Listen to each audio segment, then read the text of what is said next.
And let's go to Washington, D.C. for reaction to what Donald Trump has been saying about Vladimir Putin, describing the Russian leader finally as absolutely crazy and condemning him for the continuing attacks that have been taking place on Ukraine. Joining me live from Washington is LBC's correspondent there, Toni Waterman. Toni, how is this being viewed in the United States? Is this a turning point for Donald Trump, the point of no return with Vladimir Putin, or in 24 hours' time will he simply be attacking Volodymyr Zelensky again and accusing him of starting the war?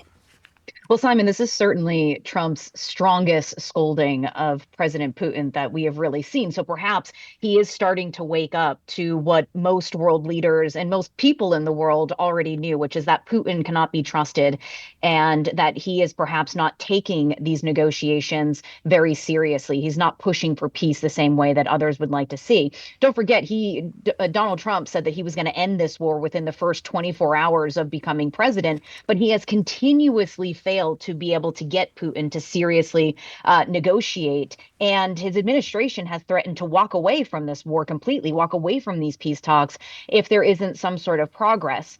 What Trump said on Sunday was that he is now absolutely considering additional sanctions against Russia. This is something that Kiev has been pushing for. This is something that the U.S.'s Western allies have been pushing for. But Trump has repeatedly threatened new sanctions in the past without actually following through with any of them.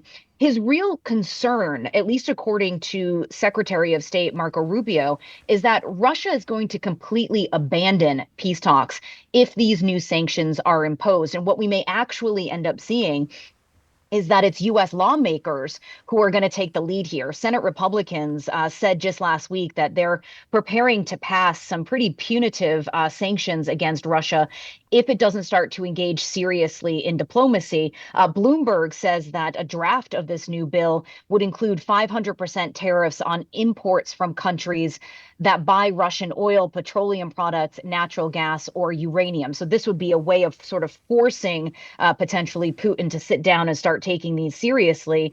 But it's really left to be seen because, again, Trump has flip-flopped on this so many times. And what we saw in his social media postings over the weekend is that he kept referencing this relationship that he has with Vladimir Putin. And it was really this relationship, at least the relationship that Trump has in his own mind, that he really thought he could leverage in ending this war really quickly. But it's becoming very clear that it is much more difficult than Trump initially anticipated, and that he is growing increasingly frustrated with the pace of these negotiations. But this is a risky strategy for him, isn't it, Toni? Because there is a risk that he simply emerges as a completely busted flush. I mean, this, as you were saying, is the guy who said he could resolve the war in Ukraine in 24 hours. He now says that was sarcasm on the campaign trail. But, you know, clearly the complexity of resolving this crisis, coupled with his apparently sudden realization that Vladimir Putin may not be the man that he thought he was,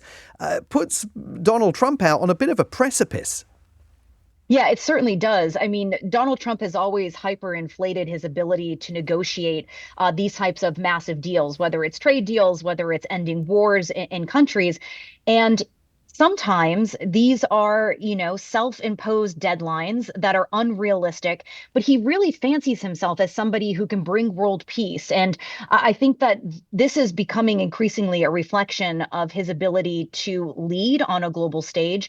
And he is going to try to push the blame for these things not happening onto anyone else but himself, which is why I think we're starting to see him really start to push back on Vladimir Putin. I mean, everybody has known for years that Vladimir Putin cannot be trusted in these negotiations or really being sincere in trying to end this war. Again, he started this war, unprovoked war, an invasion into a sovereign neighboring country. And there's been a lot of pushback. But I think that Donald Trump said that he was going to leverage this relationship because it is a direct reflection on him as an individual, as a businessman, and as a leader in the world. And he's going to start pushing that blame anywhere again, but on himself. The concern, of course, is that the United States would just completely abandon these negotiations altogether. This is not something that our European allies want to see, and this is certainly not something that Ukraine would like to see, because the U.S. is still very influential and has a lot of power when it comes to any sort of economic sanctions going forward. Yeah, real risk that he folds his tent, I think. Toni Waterman, reporting for LBC live from Washington, D.C. Thank you very much indeed for joining us.